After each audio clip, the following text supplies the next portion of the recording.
The next talk will be a real-world law enforcement breach of end-to-end encryption, the case of EncroChat. The talk is given by Douglas Sevilla. Douglas probably needs little introduction, but in case you submitted a paper, you know him probably as one of the program chairs, and we're very happy that he found time to also give a talk in addition to do all that work. But let me still do a brief introduction. Douglas is an associate professor at the University of Waterloo in Canada, and he made significant contributions in the area of internet protocols, post-quantum cryptography, and key exchange. His work includes formally analyzing the Signal protocol and inventing the post-quantum secure key exchange protocol, Frodo. We're very happy to have him at our workshop today, and he will present a case study of a very interesting real-world attack on cryptography. That's not just a cryptographic attack on a real system, but that is an attack that has actually been executed by law enforcement to circumvent end-to-end encryption in EncroChat. Douglas, please take it away. All right, thank you very much. Good afternoon, everyone, and thank you for inviting me to come and speak today. So today I'm going to tell you about the hack of EncroChat, which was an encrypted phone and chat program which was compromised by law enforcement in 2020. This is joint work in progress with Martin Albrecht, Sanu Park, and Mike Spector. So in July 2020, the news broke that French authorities had compromised an encrypted network called EncroChat. It was widely used by organized crime in Europe. Hundreds of people were arrested, and Europol said they were able to disrupt criminal activities, including violent attacks, corruption, attempted murders, and large-scale drug transports. Lots of cash and guns and drugs were seized during this operation. The operation was across Europe at large scale, in the UK, Germany, Netherlands, France, and the 800 arrests reported by the BBC in July 2020 was just the beginning. So as of last summer, there were more than 6,500 arrests as a result of this operation, and many of the resulting prosecutions are still ongoing. So this led us to wonder what this mysterious crypto phone was and how it was attacked. So in this talk today, in the first part, I'll talk about what EncroChat was, and then I'll talk about what we know about the breach and the legal process around it. Then I'll briefly cover how we pieced this information together and some technical and broader takeaways, as well as unanswered questions. So first off, what was EncroChat? So EncroChat was an a communication service provider that offered modified Android smartphones with features including end-to-end encrypted messaging. It seems to have been operational since around 2016 until June 2020. It had at least 66,000 active accounts as of its closure in June 2020, with users based primarily across Europe. The devices themselves were modified Android devices of a few select device models that you could buy only from resellers. So you had to find someone, and you bought it with an expensive subscription, around 1,500 euros for 6 months of service. Okay. Over on the right is some marketing information from EncroChat, talking about the features of the phones. So the phones claim to have physically disconnected the GPS, microphone, camera, and USB ports, and had other features disabled to harden them against forensic examination, like disabling the Android debug bridge and disabling recovery mode. Although we did find some discussion in court documents of compromising photos being shared on the devices, which is mysterious if the camera was disconnected as the marketing materials claimed. That's a theme that will come up. We don't have full information about this, so you'll see some uncertainties as I proceed through the presentation.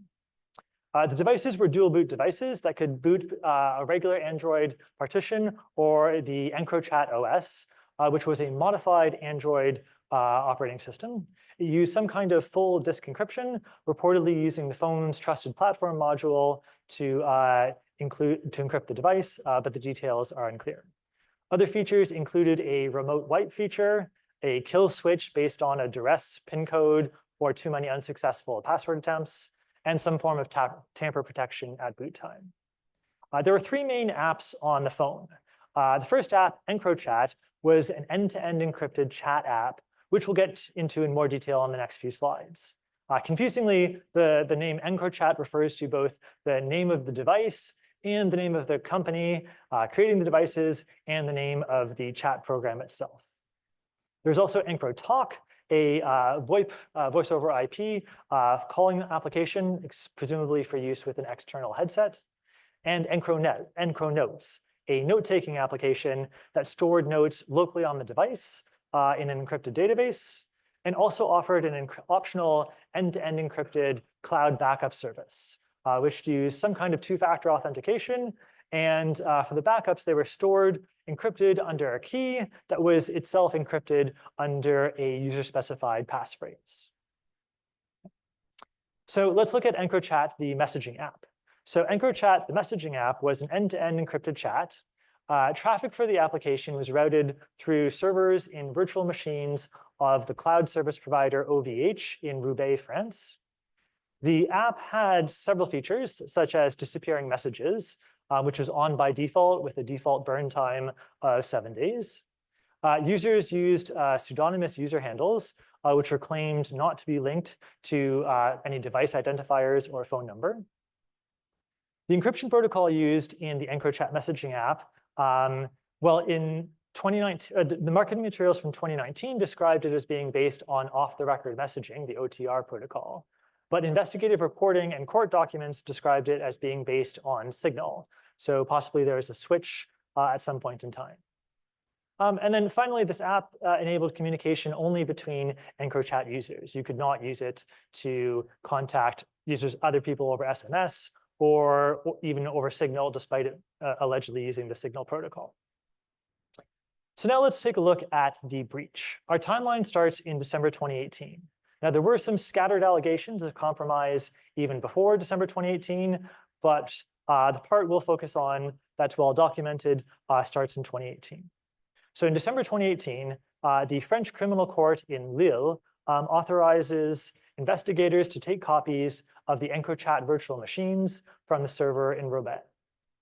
To support this authorization, investigators presented evidence from prior arrests where EncroChat devices had been found on suspects in activities that were related to criminal activities.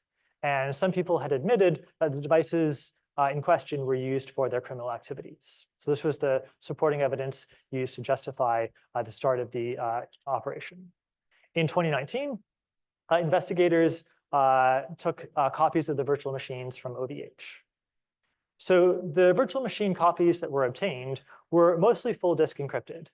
These VMs performed a variety of operations, managing cryptographic keys, event logs, customer supports, all the things that you think might go on in operating a communication service provider. There were a couple of unencrypted virtual machines, crucially 2 Tang servers, which were used to store and manage encryption keys for the Lux full disk encryption that was used on the virtual machines. And so these Tang servers held the key material for the full disk encrypted virtual machines for almost all of the VMs here. So with that key material, they were able to decrypt most of the virtual machines. It wasn't quite that easy, though. There was at least one virtual machine that was not decrypted by the keys in these key servers, this Nexus server here. But there was another Tang server that was encrypted during boot time for some reason.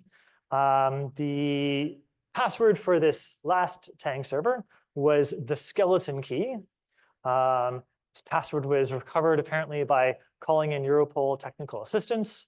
We don't know much more detail about how they did it, although when we ran a brute force password hacking tool off the shelf, it found the skeleton key in 0.01 seconds. Right.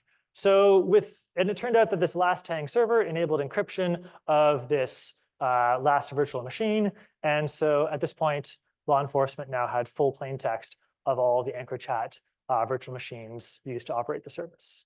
So what did they find in these virtual machines?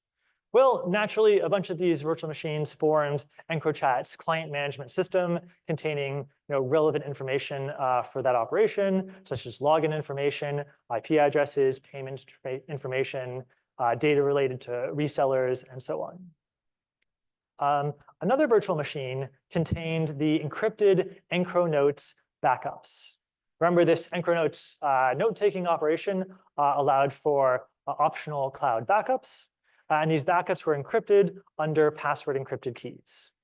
So the investigation then focused on cracking these encrypted backups and succeeded at cracking almost 1,000 of the encrypted keys, which then led to decrypting almost 9,000 notes files. The contents of these decrypted notes played a key role in later warrants arguing for the overwhelming criminal use of EncroChat. So back to the timeline. So next, in January 2020, about a year after they got started getting the virtual machine images, the court in the middle authorized a 1-month authorization for law enforcement to install a computer capture device on the OVH server. Then in February 2020, the court extends the authorization to some devices. In early March, the court renews the authorization for another month and also issues an order blocking interference with the operation. Later in March, the court compels Gandhi, which is a DNS provider that was being used by EncroChat for some of their DNS operations, to redirect traffic for EncroChat for their main domain, encrochat.ch, for a month. At the end of March, on March 29th, new certificates are issued for encrochat.ch using Cloudflare as the CA instead of other providers that have been used exclusively until then. On the 30th of March, there is an outage at the OVH data center in Roubaix. We don't know if this is related, but it was reported in the news that there was an outage in the data center at this time. On the 31st of March, the court renews the authorizations for the operation and orders OVH to redirect traffic to the investigator's infrastructure, with the limitation that OVH's actions should only affect EncroChat. On April 1st, there are a pair of DNS name server changes recorded for encrochat.ch at noon from DNS Made Easy to Gandhi, and then 11 p.m. from Gandhi back to DNS Made Easy. And there's one more thing that happens on April 1st, the actual deployment of the malware. So at 5:15 p.m., the French law enforcement injected their malware into the EncroChat servers. So it seems possible that the name server changes had something to do with planting the malware, but possibly not its ongoing operation. What precise role this redirect the DNS played is still an open question that we're very interested in. So now let's look at the malware that was installed by the hack. So the full details of the hack are considered national defense secrets by the French, but this is what we've been able to gain based on public information. The malware installed on the devices operated in 2 stages. During stage 1, which was activated immediately upon installation, the malware transmitted all historical data on the device back to authorities. Then in stage 2, which was ongoing, the malware forwarded chat messages to police servers in real time. Not by messing with the encryption, but by sending an additional plain text copy of the message directly from the device. As far as we know, they left the end-to-end encryption unchanged. An important question we have about the deployment of the malware was how they actually got the devices to accept the malware. In particular, how did law enforcement push the update containing the malware? We don't have any details on how and whether an update signing key was compromised. Now, it does seem likely that updates were signed. All applications on Android have to be cryptographically signed, and at installation time, the signature is verified by Android's package manager with respect to a verification key that came with the previously installed version of the app. Now, if you really didn't want signatures in a custom Android version, then in theory, you could remove it, but it would be a pain to make all those modifications in the application deployment system. And because Android's signatures don't actually involve a certificate chain, it would be much easier to do something like just sign with a dummy key. But Android's application installer does reject updates that are not signed using the same key as the currently installed version of the app. So the question remains, how did law enforcement push their update to an existing installed app? Now, there is one other way that Android apps can be signed, which may or may not be relevant, we're not sure. There are OEM-signed apps called platform-signed applications, which can be signed using a different set of keys. And these apps have more permission than regular apps. Think something like Samsung apps on a Samsung phone. Okay. We don't know if platform-signed apps played a role here or not. All right, so let's wrap up the timeline. At the end of April, the court authorizes the operation to continue for another month. But in May, EncroChat users start to notice that something is up. In particular, the remote wipe functionality apparently starts to have problems. The EncroChat operators are said to have investigated and found some kind of malware. They pushed an update to fix the issue, but almost immediately afterward, they found that the malware reverted back. And in fact, with new features this time, such as the ability to change the lock screen password rather than just record it. By late May, the malware has apparently been installed on more than 20,000 EncroChat devices. In late May, the court renews the operation for another 4 months, but this proved to be too optimistic. In June, EncroChat continues their attempts to block the malware. They ask their SIM provider to block connections to the servers running the attack, and the SIM provider did so. But this actually cut off SIM service and affected actual operation for users. So EncroChat restored the SIM service and the attack resumed. On June 10th, the court authorized extending the attack to another domain, zerolegacy.ch. We're not sure what role this domain played, but perhaps it was related to EncroChat's attempts to recover their operations at this point. Finally, on June 12th, EncroChat gives up. It issues a warning to its users and shuts down. Here's the warning. So today, we had our domain seized illegally by government entities. Due to the level of sophistication of the attack and the malware code, we can no longer guarantee the security of your device. We took immediate action on our network by disabling connectivity to combat the attack. You're advised to power off and physically dispose of your device immediately. Now, interestingly, based on their notice here, it seems they did enough monitoring to give some estimate of the damage. They say about 30 minutes and 50% of the devices in Europe being compromised, although the timeline from the warrants suggests this estimate is not actually correct. So that's the end of our timeline.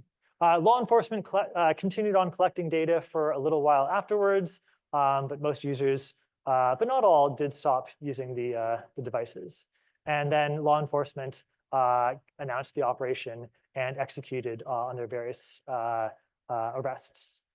So the news articles we saw earlier in the talk followed the public announcement of the operation, as did lots of prosecutions.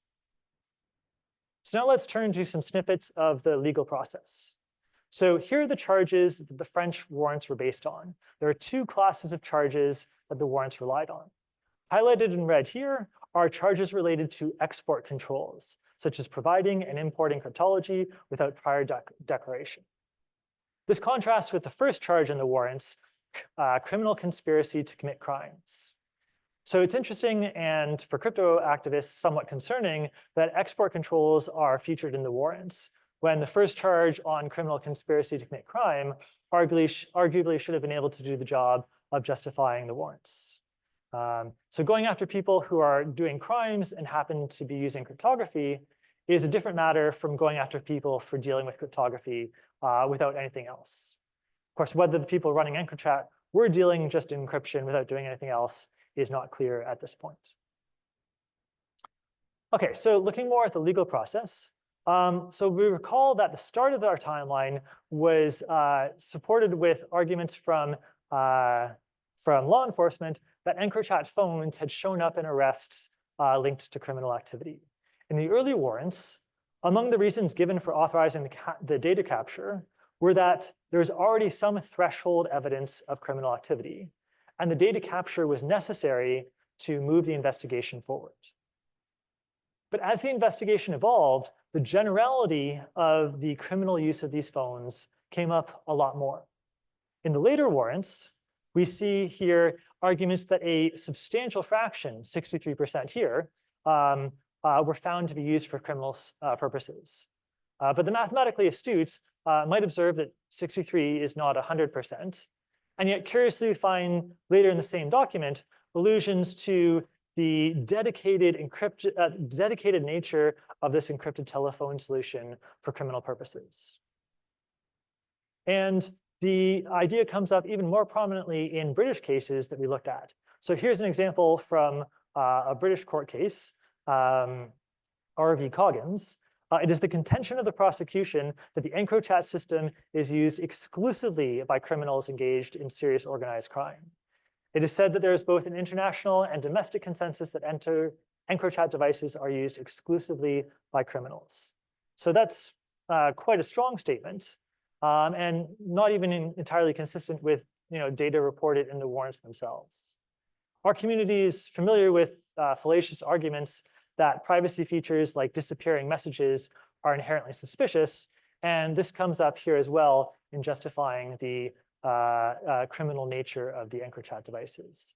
The highlighted statements seem to be going even beyond that, though, claiming a lack of any evidence of any legitimate use.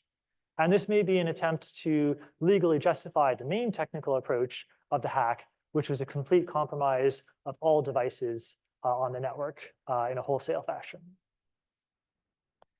Now, once this information has been collected, law enforcement having collected it doesn't necessarily mean it's fair game for use as evidence in court. The rules of when something can be used as evidence in court depend quite sensitively on the legal system. For example, the British system, where we've seen a lot of cases come through, draws a distinction between evidence based on the technique used to gather the data, between what they call interception and equipment interference. So this means that depending exactly on how the way the hack worked, the admissibility of the evidence may be different. And in the UK, which way the hack worked has not been disclosed to UK courts, though, because that's a national defense secret in France. So this has caused some concern. In late 2022, the Supreme Court of France, the Cour de Cassation, held that some procedures for using national defense secrets in court hadn't been followed under French law for some of these cases, and suggested that secrecy around the techniques might be problematic.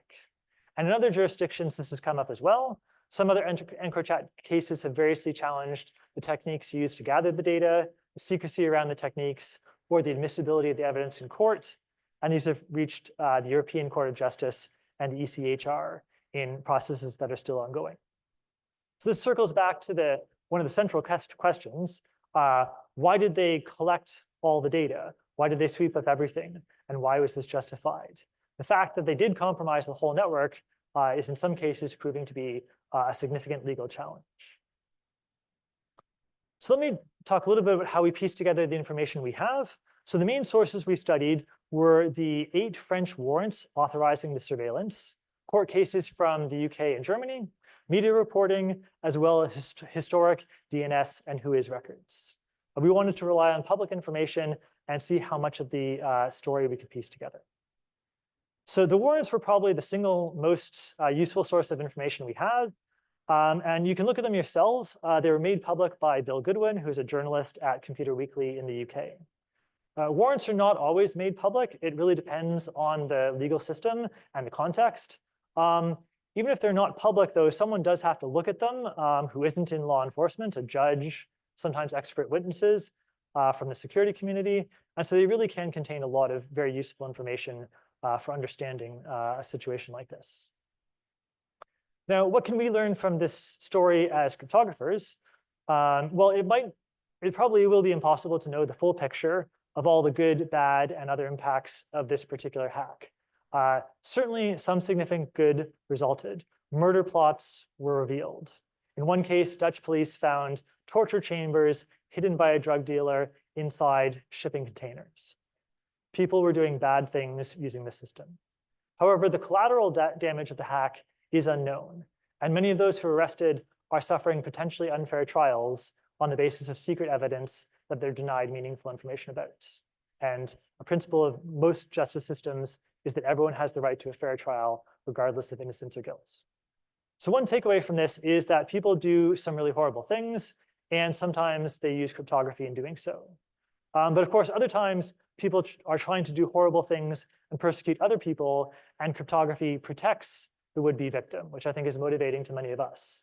So for us looking at this story as people who design secure systems, the fact is this hack was done by exploiting weaknesses in systems that were designed to be secure, and weaknesses that put all users' security at risk, not just the ones performing criminal activity. So we've put together some initial ideas about technical takeaways for our community, for people who design secure systems and want to improve their security. So first observation is around herd immunity. So the barriers to going after all users of EncroChat, which is how the operation ultimately worked, are much lower than the barriers of going after all users of Google or iMessage, WhatsApp, or even Signal. So to some extent, this is an inherent limitation of bespoke or targeted privacy and security tools. We saw in the warrants the crucial extent to which they relied on the allegedly overwhelming criminal use of EncroChat, which might be harder to justify for these other systems. Second, and not surprisingly, there's the age-old issue of weak passwords coming up in a few places, both by the EncroChat operators in virtual machines, as well as EncroChat users in the encrypted notes backups. As you might have expected, none of the cryptographic primitives used were actually compromised. Third, there was a single point of failure in these unencrypted Tang servers containing the keys. Another point from this story is that just detection and concerns about detection were critical aspects to how the operation took place. So this was an active attack against the EncroChat system. And being an active attack, it would have been much easier to detect than just taking passive copies of data. And this resulted in EncroChat eventually managing to detect the active attack and sensibly realizing that the only way out was to close down their system. And what's more, eventually the operation was going to be public regardless to prosecute people with the evidence gathered, even while hiding the details of attack. Governments were always going to have to disclose the fact that there was some sort of attack. So it seems very plausible that when law enforcement was designing the attack, their plan was to gather a lot of evidence while remaining undetected for as long as possible, and eventually disclose it to be able to use it in course. I should mention, in fact, that there was a requirement during the operation that they act on any threat to life information that came about during the stage 2 collection of chat messages in real time, which further risked the detection of the attack. And so overall, it seems that if evading detection was a paramount goal for the law enforcement authorities, they could have done more to avoid detection. Additionally, legal and technological hurdles played a role here. The courts imposed hurdles. They imposed time limits and other constraints on how the attack was carried out. And the courts also required a reasonably detailed write-up of the investigation and what they plan to do at each step. We don't have full access to all of that, but some of it is in the warrants. And that brings us to the last point here, that legal documents were an essential resource for this research. Some of the most detailed information we have and most credible information currently available comes from court records and warrants.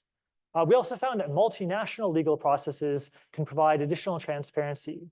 Which legal documents are public varies by country, and which issues need to be discussed on the record also varies by jurisdiction. So you can get information from one jurisdiction that may not have been available in another jurisdiction. Now, there are many open questions that we have that we've not been able to answer that we're still very curious about.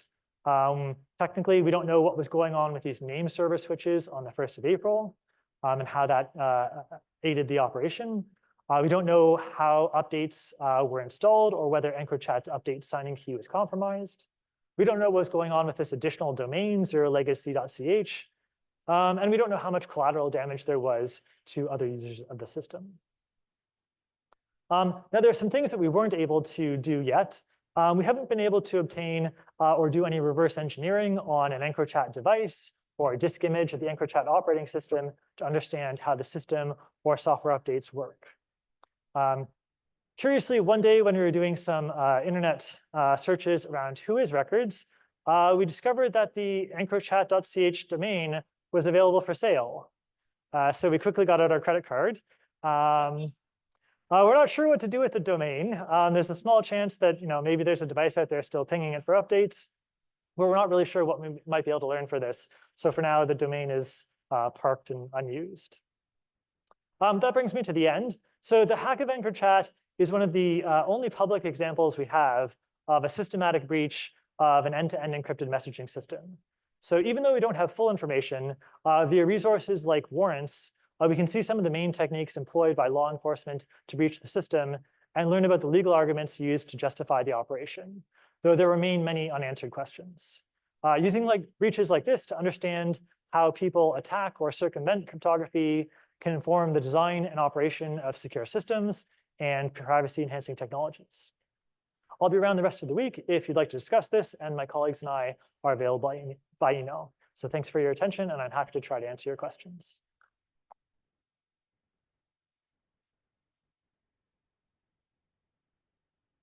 As always, if you have a question, raise your hand and we will get the mic to you.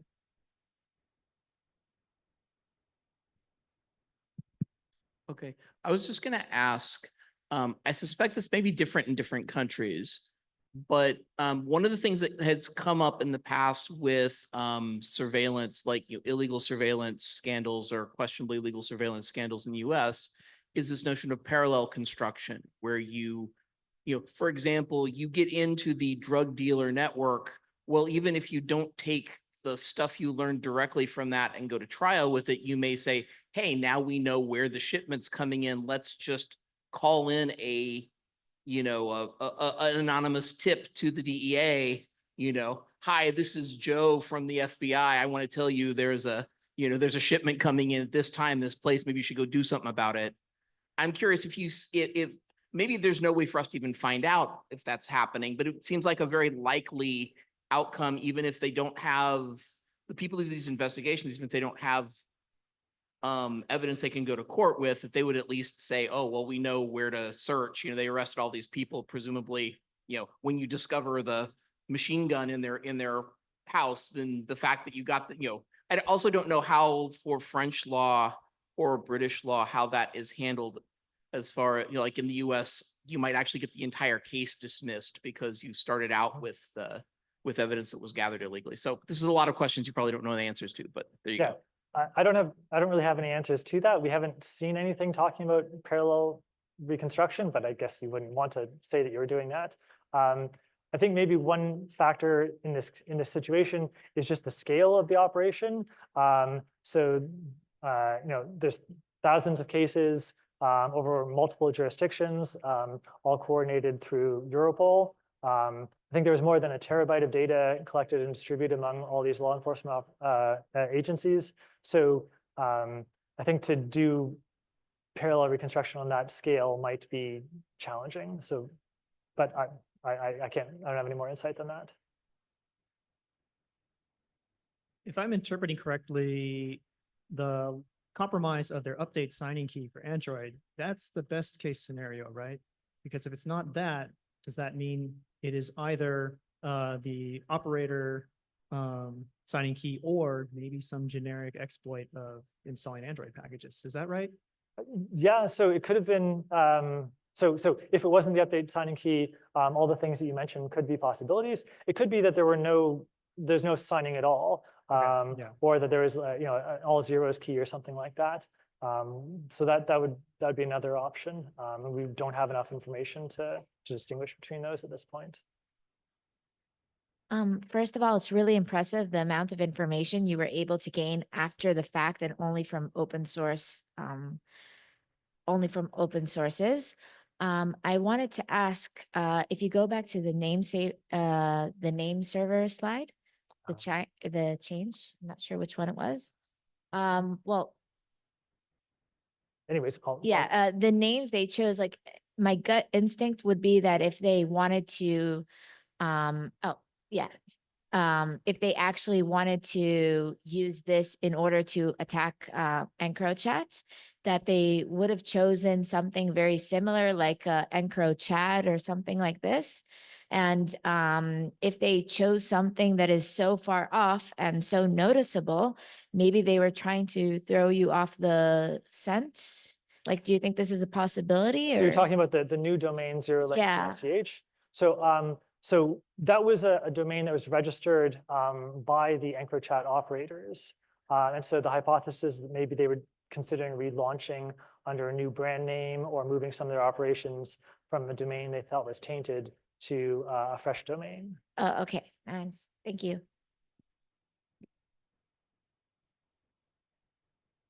I'm wondering if you're familiar with the case of the Anam phone, and if there are any parallels to draw between that case and this case. So Anom is another encrypted phone and chat application.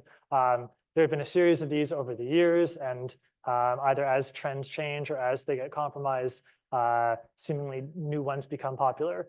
Anom followed EncroChat in the news maybe by about a year, and it was in the news because, if memory serves, it was compromised by the US government and continued to operate under their aegis for some time. We have not tried to kind of look for any parallels beyond that. They're in the same domain, same business operation, but we haven't looked beyond that.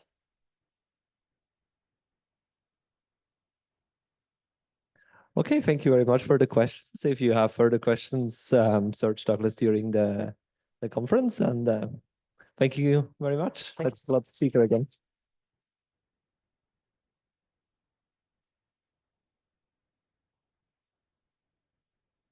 And so with that, we come to the last talk of our workshop, which is called Go Fetch, Breaking Constant Time Cryptography Implementations Using Data Memory Dependent Prefetchers. This talk will be given by Boru Chen. Boru is a PhD student at the University of Illinois at Urbana-Champaign. He is advised by Christopher Fletcher, and he is looking into hardware security and side channels. The Go Fetch attack has thrown quite some waves by using side channels to break code, even if it is implemented in constant time, which is usually the standard recommendation against side channel attacks. You just make sure that every branch in your code takes the same amount of time, and then you're protected. But I think Boru is going to tell us that it's not the case. And this attack also won the Pony Award, which is some serious street creds for a cryptography bug. So please welcome Boru. Take it away. Test. Yep. So thanks for the invitation and introduction. So if you attended the prior sessions, Mitchell gave the talk about attacking the Kerberos. So one of the root cause of that attack is because the implementation of Kerberos has a non-constant time unpairing part. And in my attack, I'm going to show that even if one implementation is constant time, but the hardware vendor is not friendly to cryptographic implementation, you still have the chance to overcome or just completely compromise the constant time implementation. Without further ado, let's get started. Okay, so let's do a brief recap of how timing attacks works. Timing attacks leak data due to secret-dependent timing difference. One typical timing difference comes from the cache. Modern processors use the cache to reduce memory access latency. Data or instruction in the cache is faster to access than it is in the main memory. So by measuring its access latency, we can deduce data or instructions location in the memory hierarchy. One simple cache timing attacks vulnerable program can be constructed as a secret-dependent memory access. Depending on the secret value, a memory load to address A could be performed or not. Suppose before the code execution, we flush the entire cache, and after the execution, we time the access latency to the address A. Since the cache is flushed beforehand, there's no the cache does not contain the data at address A. If the secret is 1, then the branch is taken, the address A is filled in the cache, and in this case, when we time the access latency to address A, we will hit the cache and it takes less time. And if the secret is 0, then the branch is not taken. And in this case, the address A is not loaded by the program, and when we access the memory access latency to address A, we will miss the cache and load the data from main memory. This takes longer time. And from this timing difference, we are able to deduce the secret by just measuring the time. To defend against timing attacks, cryptographic communities propose constant time programming paradigm as a software solution. To achieve constant time, a program execution time should be independent of its secret. Constant time programming is made out of 3 best practices, namely the secret cannot influence the control flow, the memory access pattern, or be passed to time variable instruction operands. By following these principles, a cryptography implementation should be free of any potential attacks, and cryptographers should be able to have good sleep at night. But in this talk, I'm going to show that these principles are insufficient to block timing attacks on modern processors. Most specifically, our discovery related to data memory dependent prefetcher on Apple M series CPU shows us that these pieces of hardware can indeed make constant time code non-constant time. Even if one program does not contain any secret dependent memory access, the data memory dependent prefetcher will still spit secret dependent memory requests. And because of that, we revive cache timing attacks. The reason is that the Apple's DMP can treat any data loaded from memory as an address and perform memory access to that address. From the performance perspective, this is great, because when the program performs pointer tracing access pattern, the DMP can detect the pointer value and preload the next target so that it can help with hiding the memory access latency. But from a security perspective, let's use a simple constant time code example to show the idea. This line of code loads the secret data from a non-secret address. Suppose the secret could be one of 2 distinct pointer values, pointer 1 or pointer 2, and suppose these 2 pointers are pointing to 2 different cache lines in the cache. Without the DMP, no matter what the secret is, there will be only one memory access to a non-secret address, which result in the same cache states for both pointer values. This makes pointer 1 and pointer 2 indistinguishable over cache timing side channels. However, with the existence of the DMP will further makes a memory access to a value returned by load, the value named secret here. If the secret equals to pointer 1, then pointer 1 will be dereferenced by the DMP. If the secret is pointer 2, then pointer 2 will be dereferenced. Dereferencing pointer 1 or pointer 2 will leave different cache states, which are observable to a co-located attacker. This means that the attacker is able to tell whether the secret is pointer 1 or pointer 2. You may have heard Augury before. This was the first work to discover DMP on Apple M1 chips, but it was not able to demonstrate an actual attack. We make 3 main contributions over Augury. First, with our comprehensive reverse engineering of Apple's DMP, the memory access pattern described in Augury is not necessary to activate DMP. It was for this reason that Augury was not able to demonstrate an attack. Its understanding of how DMP work made it impractical to exploit. Second, with our newfound understanding of when a DMP can activate, we set out to break cryptographic implementations. We still face a major hurdle that DMP is only capable of leaking pointer values. To overcome these limitations, we developed a new type of chosen input attack, where the attacker can engineer a secret dependent pointer values in the intermediate crypto state and exploit the DMP to deduce the secret from it. Finally, we built end-to-end key extraction attacks to undermine full constant time cryptographic imputation, either deployed in the wild or submitted to NIST post-content cryptography standardization. Before we dive into the attack, let's understand the DMP better. First, let's recall how the classical hardware prefetcher works. So usually the hardware prefetcher will access address trace as an input and extrapolate future addresses to prefetch. For example, for the stripe prefetcher, the stripe prefetcher will learn the access stride by monitoring program's stride access pattern. For example, here this code snippet traverses an array by accessing entry by entry so that the prefetcher learns about the access distance is like 1. And then it will, when it gains enough confidence, it will start prefetching the future addresses.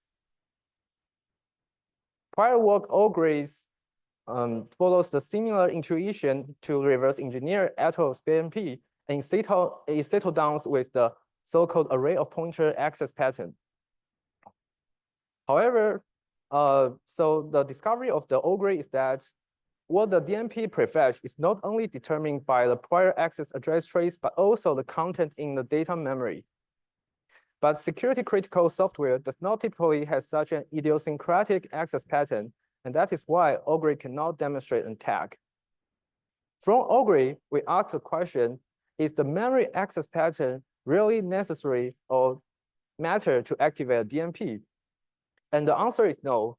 We found out only a single memory load is enough to activate a DMP. Any data loaded from memory is a candidate to be treated as a pointer and dereferenced by a DMP. Meanwhile, not only the pointer fetched by the program, other pointers within the same cache line are also dereferenced by the DMP. The next question could be, where does the DMP scan the data to see if it looks like a pointer? We conduct experiments to move the pointer value around the memory hierarchy and found that the DMP only monitors L1 cache fields, at which time it scans the data to see if it is a pointer. From this understanding, we further examined how DMP searches for pointer within a cache line. It turns out that the DMP checks each pointer size aligned chunk to see if it is a pointer, and to successfully dereference a pointer, its target must map to a valid memory region within the process. Beyond these observations, we further reverse engineer other features of DMP. They add some hurdles to conduct attack, but it is not necessary to understand in order to know our attack. The fact that the DMP can only leak pointer values is a significant limitation because usually the crypto state looks random and unlike a real pointer. To overcome this issue, we developed a new type of chosen input attack. The high-level idea is to craft the attacker's controlled input such that an intermediate state, crypto state, could be either pointer or no pointer depending on the secret value.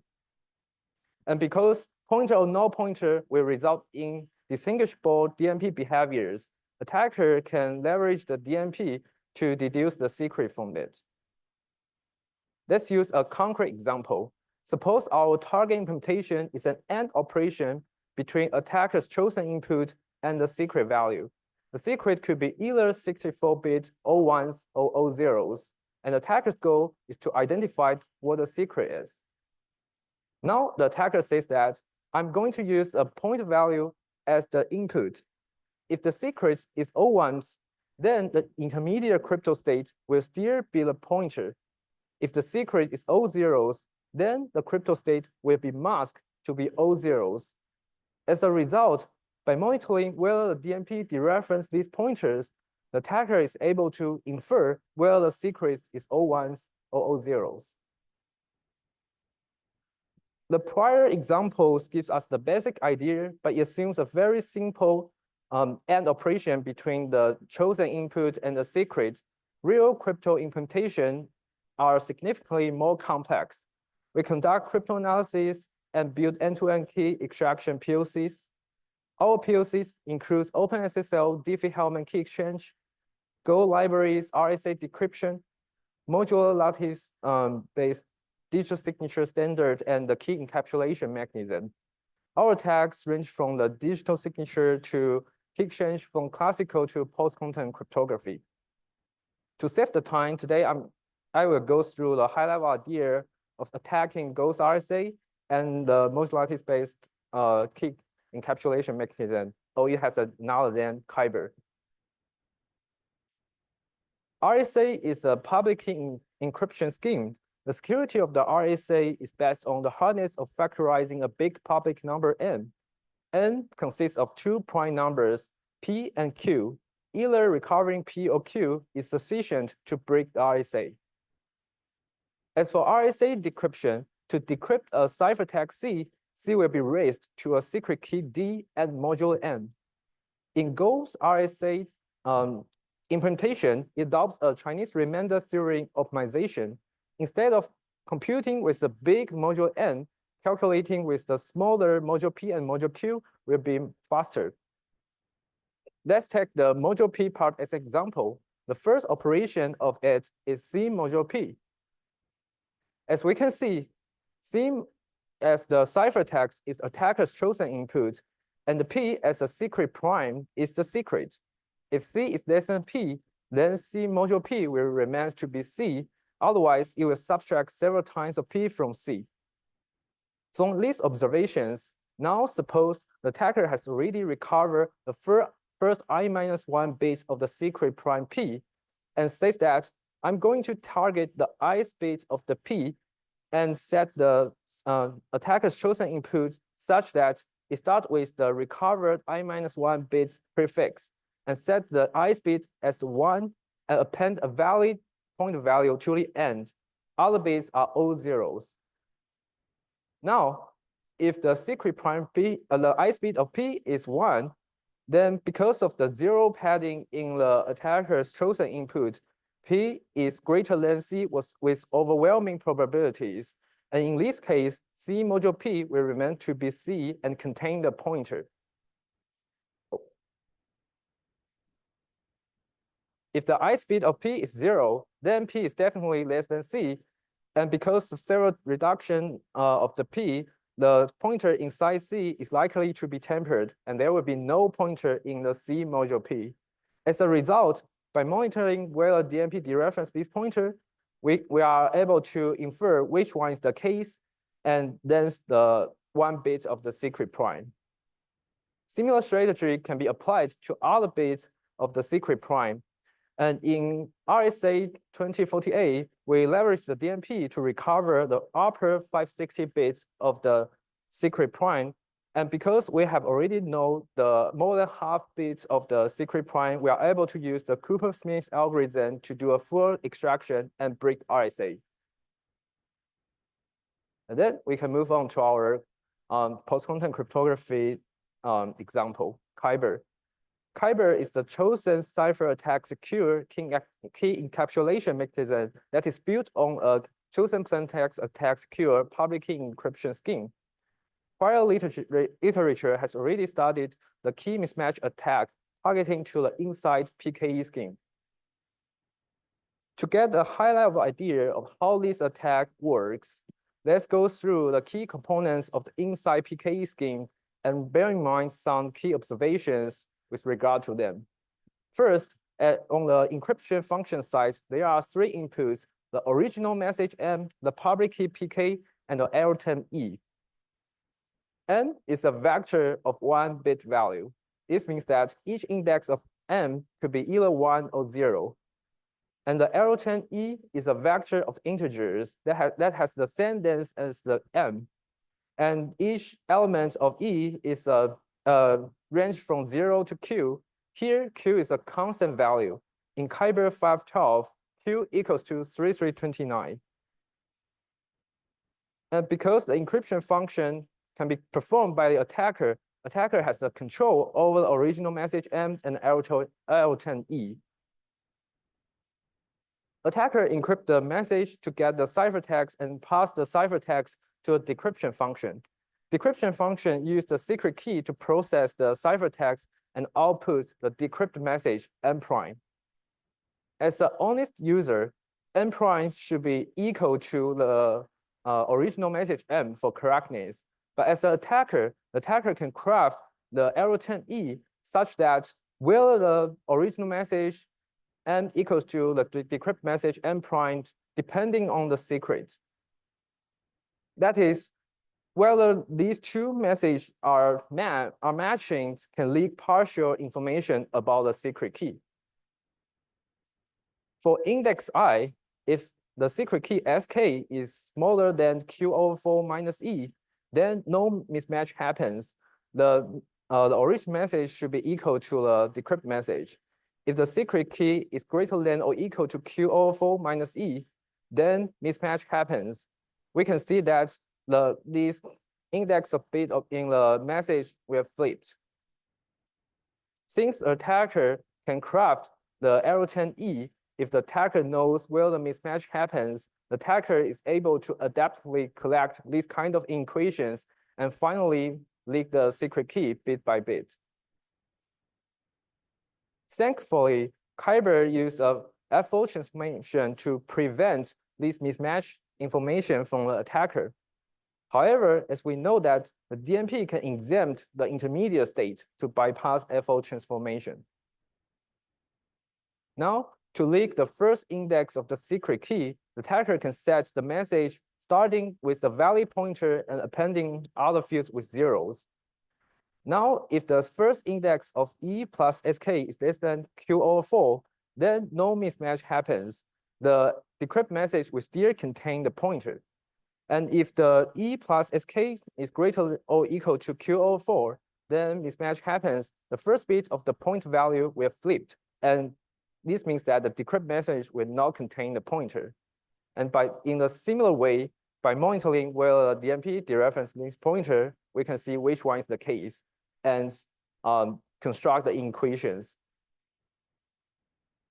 In Kyber 512, we use this strategy to recover 392 indexes of the secret key and further use the lattice reduction algorithm to do a full extraction and break the Kyber.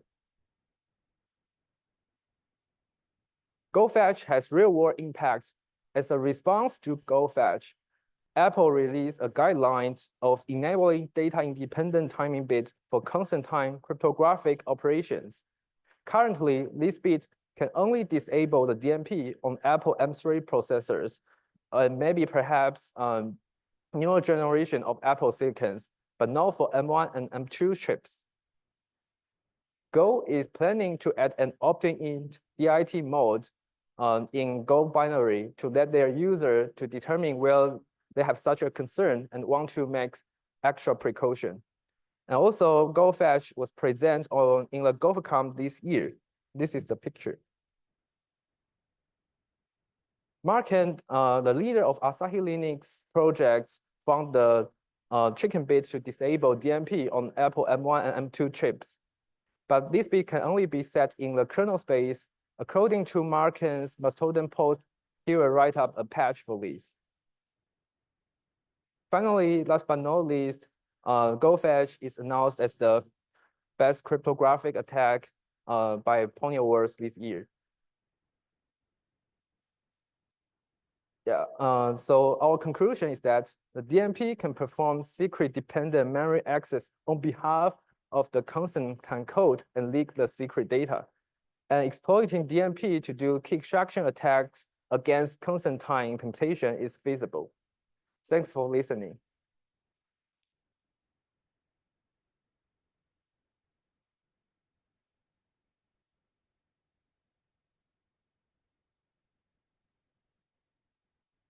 All right, so I have a question if other people are waiting for theirs. So my understanding is this attack works because essentially every piece of data is treated as a pointer, and the processor tries to dereference this pointer. I'm also reminded of Mikhail's talk about Kerberos, and I know that this targets the Apple M1 processors and Kerberos is mostly Windows, but does the same sort of threat model that applied in the Kerberos work apply here? Like, is this an attack that could be pulled off if you had a browser running your malicious code? Could you do the side channel attack from a browser? Yes. So I think the threat model between these two, I think they are the same. We also need an attacker processor running on the same machine as the victim in order to do the cache measurement. Yeah, there's no limited in the native environment or in the browser. I think they are same. GoFetch should work in the browser as well. And are you aware of any other chips that support this similar functionality before the M1, or was the M1 essentially the first to do this sort of thing? You mean other vendors or other generation of Apple? Yeah, doing this sort of memory prefetching based on so assuming everything looks like yeah, according to our reverse engineering, we found that like M1, M2, M3 should have the DMP. They have the similar functionalities. There's no big difference. And we also know that in the mobile part, that A14, something like that, I think they should have the DMP, but we have not tested yet. And for the other vendors, the Intel's ARMs, they have the DMP. We know that, but they have different mechanism to activate. Maybe they are more conservative. That means that our attack cannot directly work on their processors. Question back there.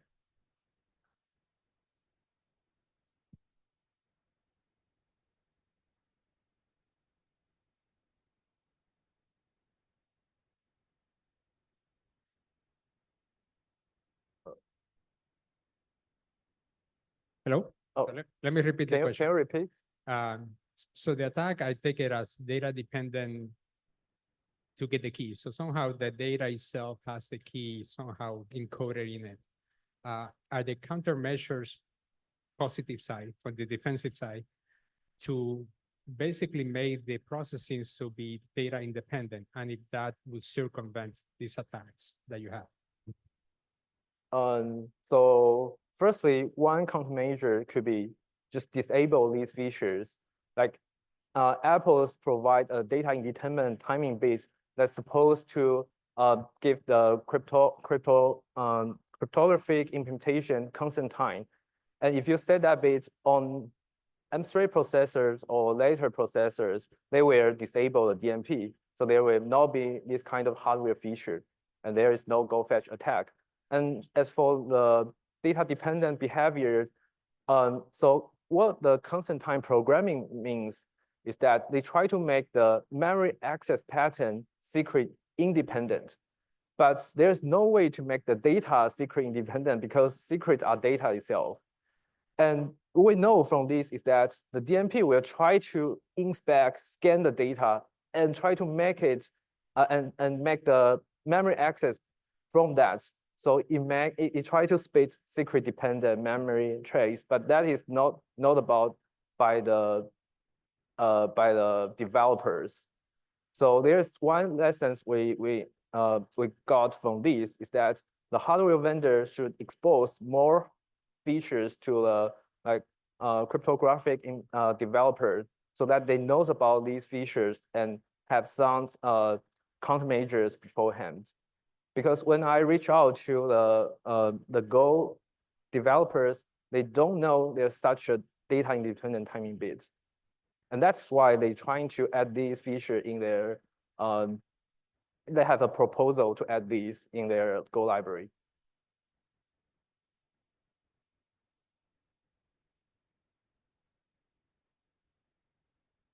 Okay, let's thank the speaker again.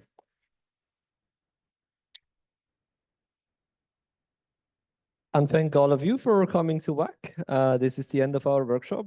When I'm reading the program, I think there will be a reception dinner in half an hour at 5:30 p.m. Thank you for coming.